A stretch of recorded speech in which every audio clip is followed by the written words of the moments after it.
Hello, all. I again welcome you to your science class.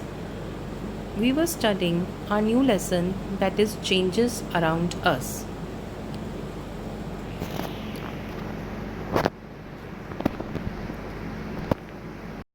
We have studied that every day we observe changes around us. For example, change of day and night, ripening of fruits, growth.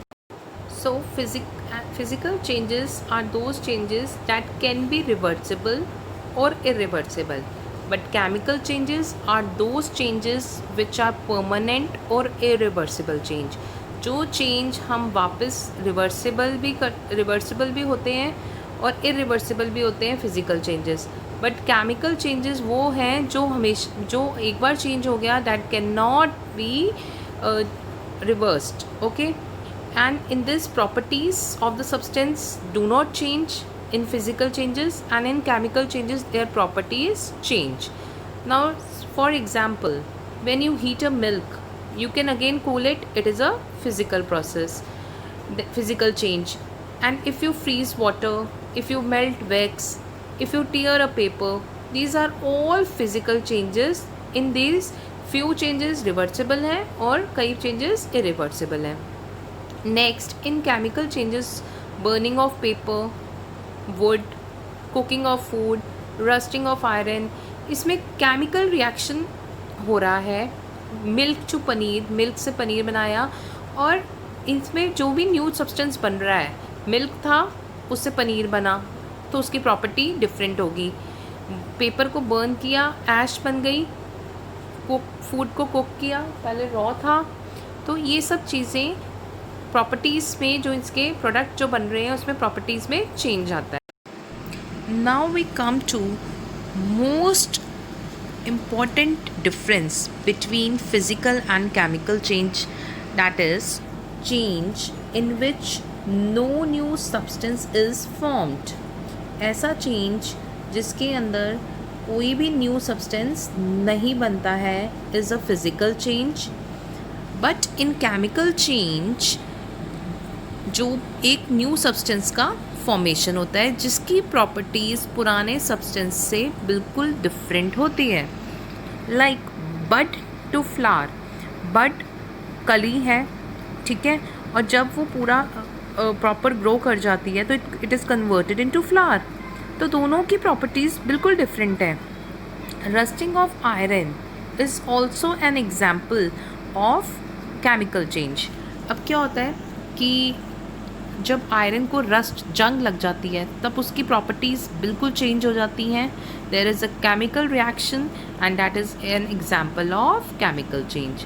Cooking of food, ये तो बहुत common है कि आप uncooked food को देखो तो उसकी अपीयरेंस भी डिफरेंट होती है, उसका टेस्ट डिफरेंट होता है.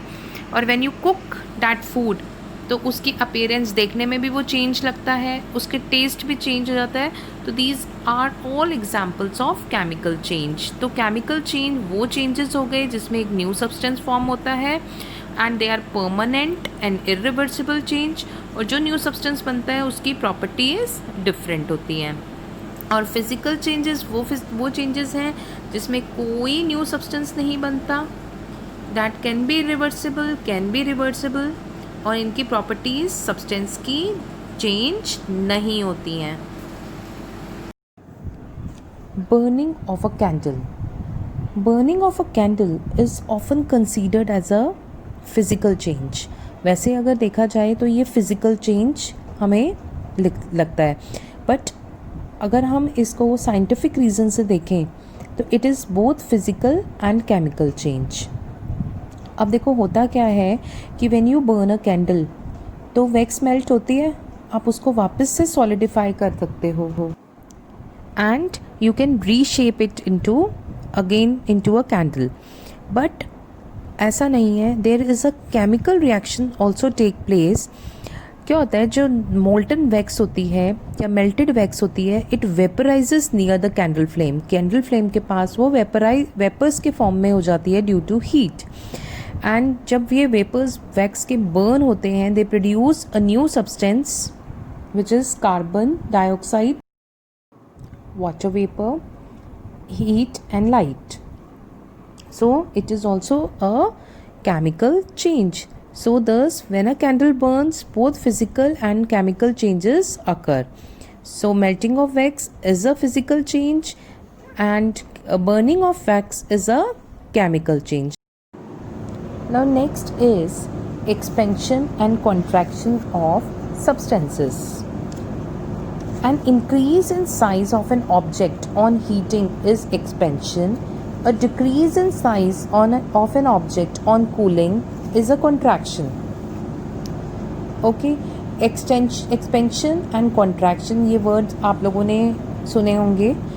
So now we will study what are the. क्या होता है कि कुछ substances अपना size increase करते हैं when they are heated. उसको कहते हैं एक्सपेंशन. एक्सपेंशन मीन्स साइज़ का इंक्रीज होना और कॉन्ट्रैक्शन मीन्स साइज़ का डिक्रीज होना ऑन कूलिंग. तो कई ऑब्जेक्ट्स अपना साइज़ डिक्रीज कर जाते हैं, कम कर लेते हैं ड्यू टू कूलिंग. और ये जो एक्सटेंट है कि वो कितना एक्सपेंड हो रहे हैं या कितना वो कॉन्ट्रैक्ट हो रहे हैं, वो डिपेंड करता है कि वो मैटर ऑब्जेक्ट की स्टेट क्या है, कि सॉलिड है, लिक्विड है या गैस है. So the amount of expansion and contraction सबसे ज़्यादा गैसेस में होता है, फिर उससे कम लिक्विड्स में और उससे कम सॉलिड्स के अंदर. अब हम देखेंगे इनके एग्जाम्पल्स के थ्रू कि क्या इनकी एप्लीकेशन है हमारी डे टू डे लाइफ में, और उससे ये आपका एक्सपेंशन और कॉन्ट्रैक्शन का कंसेप्ट और क्लियर हो जाएगा आप लोगों को. सबसे कॉमन एग्जाम्पल है थर्मामीटर. थर्मामीटर में क्या होता है, it works on the principle of expansion. Thermometer के अंदर आगे एक बल्ब होता है जिसके अंदर मर्क्यूरी प्रेजेंट होता है, जो आपकी बॉडी के साथ कांटेक्ट में लगता है, जिससे हम बॉडी टेम्परेचर या बॉडी टेम्परेचर या किसी भी ऑब्जेक्ट का टेम्परेचर जो दूसरे थर्मामीटर से आपको मेजर करना होता है, तो वो बल्ब उस ऑब्जेक्ट को के साथ टच में रखते हैं. व्हाट हैपन्स, जो मर्क्यूरी प्रेजेंट होता है वो गर्म होके बॉडी हीट से या उस सब्सटेंस की ऑब्जेक्ट की हीट से एक्सपेंड करता है और वो उस ट्यूब के ऊपर मूव करना स्टार्ट कर देता है. एंड व्हाट हैपन्स, उसके ऊपर इंडिकेशंस लगे होते हैं, नंबरिंग दी होती है टेम्परेचर की, और जितना बॉडी टेम्परेचर होता है या उस ऑब्जेक्ट का टेम्परेचर होता है, मर्क्यूरी उतना ज़्यादा एक्सपेंड कर देता है एंड यू कैन नो कि कितना बॉडी टेम्परेचर है.